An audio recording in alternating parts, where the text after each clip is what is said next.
Muchos piensan que los asesinos en serie son un fenómeno moderno, con cobertura mediática y perfiles psicológicos recientes. Pero la historia demuestra que siempre han existido personas que actuaban con frialdad y planificación extrema. No buscaban fama, ni notoriedad, ni reconocimiento. Su motivación era simple y aterradora: maldad calculada, control absoluto y un deseo de dominar la vida de otros. Este caso es un ejemplo de cómo la maldad puede esconderse tras la normalidad durante años. Israel Case nació en 1978 en Nueva York y desde joven mostró una personalidad meticulosa, fría y controlada. No tenía antecedentes violentos graves en la adolescencia, pero se interesó por el fuego, la supervivencia y el ocultamiento de rastros desde muy joven. A diferencia de otros asesinos en serie que actúan impulsivamente, Case planificaba durante años, convirtiendo el crimen en un proceso largo, calculado y casi industrial. Keyes vivía una vida completamente normal. Trabajaba en distintos empleos, alquilaba casas, viajaba por carretera o en avión, y nadie desconfiaba de él. Para la policía, esta normalidad era su mayor ventaja. Mientras otros criminales son atrapados por patrones predecibles, Keyes evitaba cualquier rastro directo de sus crímenes. Su modus operandi combinaba movilidad extrema con una selección de víctimas basada en la oportunidad, no en vínculos personales. Uno de sus métodos más escalofriantes era el uso de kits de asesinato, cajas selladas enterradas en lugares remotos con todo lo necesario para cometer un crimen, incluyendo armas, cuerdas, bridas, cinta adhesiva y munición. A menudo pasaban años antes de que regresara a esos puntos. Elegía zonas aisladas, bosques nacionales, campos lejos de rutas principales, parques abandonados. El aislamiento garantizaba que nadie viera nada y permitía que los asesinatos ocurrieran sin testigos. Keyes no buscaba una víctima específica por nombre o relación. Buscaba vulnerabilidad, personas solas, parejas en lugares aislados, conductores nocturnos. Antes de actuar, estudiaba el terreno, la rutina de las potenciales víctimas y las posibles rutas de escape. Su control del tiempo era extremo. Nunca improvisaba. Si algo no encajaba, abortaba el plan. Los asesinatos generalmente implicaban secuestro, control rápido y traslado a un lugar remoto. La violencia era calculada, suficiente para dominar sin causar errores que pudieran dejar evidencia. Cada crimen era un proceso silencioso. No hablaba, no dejaba mensajes y no buscaba notoriedad. La satisfacción provenía del secreto absoluto. Durante años, la policía estadounidense tuvo casos aparentemente aislados, dispersos en estados distintos como Alaska, Washington y Utah. La falta de conexión entre ellos hizo imposible identificar un patrón claro, lo que permitió que Case continuara con sus crímenes. No había un rostro en las noticias, ni un nombre en los titulares. Case era simplemente una sombra, moviéndose sin dejar rastro.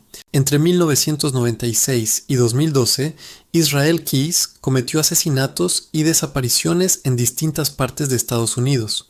Uno de los casos más documentados involucró a Samantha Koenig, una joven de 18 años en Alaska. Keyes secuestró a Samantha después de observarla en un cajero automático. La trasladó a su escondite, donde la asesinó. Lo escalofriante no fue solo la violencia, sino la planificación. Case había viajado miles de kilómetros desde su residencia en Utah. Había preparado un kit de asesinato y había elegido el momento con precisión extrema. Otro patrón que lo definía era la dispersión geográfica de sus crímenes. A diferencia de otros asesinos en serie que actúan cerca de casa, Case viajaba constantemente para evitar ser vinculado a un área específica.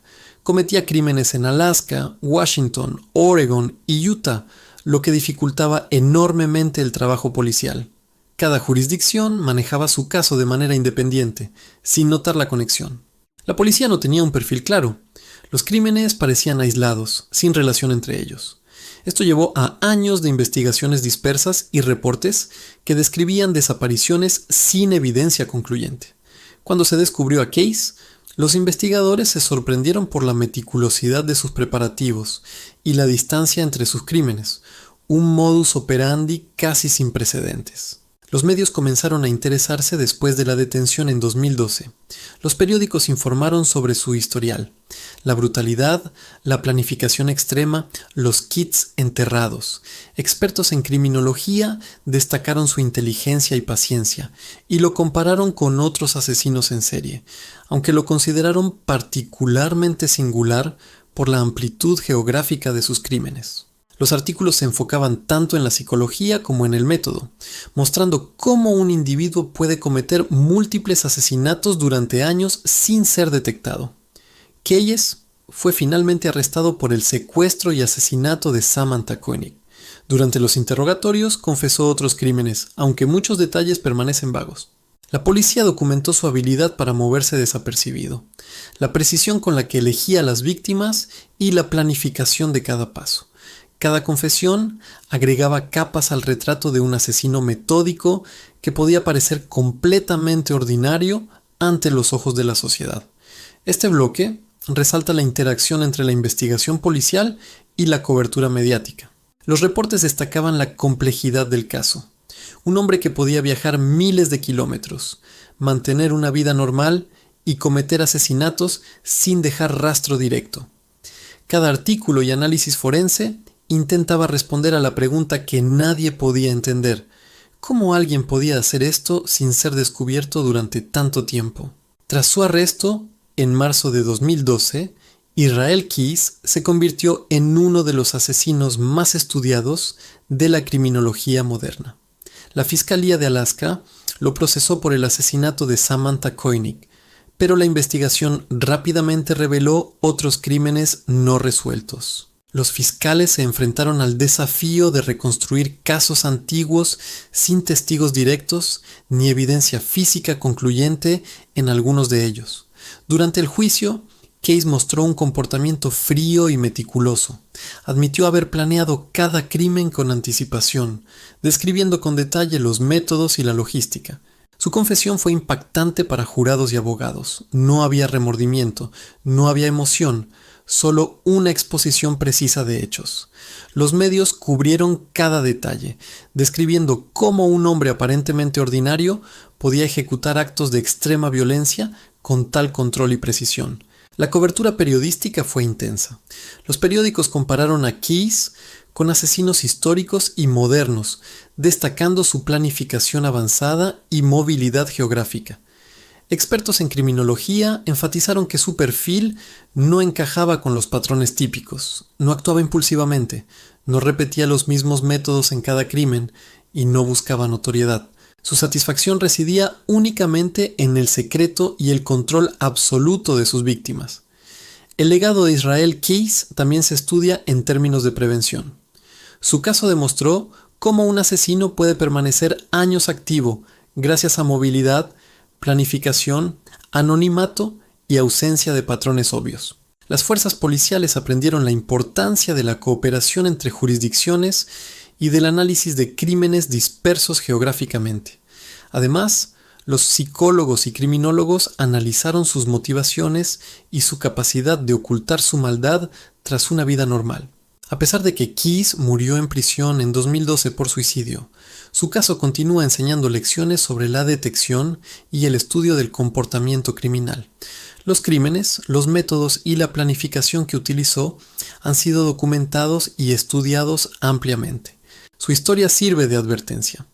La maldad extrema puede ocultarse detrás de la normalidad más absoluta y puede operar durante años sin que nadie sospeche. Los expertos destacan que su capacidad para planificar, viajar y seleccionar víctimas por oportunidad lo hace uno de los asesinos más singulares de la historia moderna.